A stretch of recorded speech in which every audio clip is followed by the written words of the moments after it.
Ya, saudara, ribuan warga Banda Aceh dan sekitarnya memadati Masjid Raya Baitur Rahman untuk melaksanakan salat tarawih pertama di bulan suci Ramadan 1445 Hijriah. Ya, pelaksanaan sholat tarawih dilakukan setelah pemerintah secara resmi menetapkan puasa pada hari Selasa tanggal 12 Maret 2024. Ribuan warga Banda Aceh, Aceh Besar dan sekitarnya antusias dalam melaksanakan sholat tarawih perdana di Masjid Raya Baitur Rahman dalam menyambut bulan suci Ramadan 1445 Hijriah. Terlihat tidak hanya memenuhi area dalam Masjid Raya, di halaman juga dipenuhi oleh para jemaah yang datang dari berbagai daerah untuk menunaikan ibadah sholat tarawih beserta witir.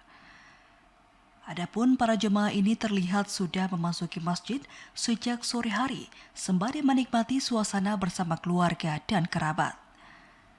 Masyarakat mulai ramai memadati Masjid Raya sejak pukul 20 waktu Indonesia Barat atau menjelang sholat Isya, di mana banyaknya para jemaah ini sudah hampir mencapai area menara utama sebelah barat masjid.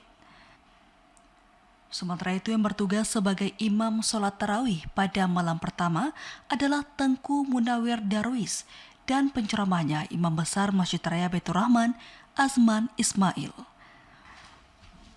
Sholat tarawih dimulai sesudah sholat Isya berjamaah yang diawali saat Imam Besar Masjid Raya Baitur Rahman, Tengku Azman Ismail menyampaikan sambutan dan sekaligus ceramah perdana sholat Isya tarawih dan witir pada 1 Ramadan 1445 Hijriah.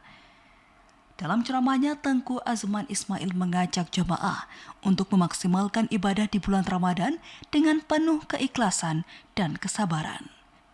Tim Liputan TVRI melaporkan.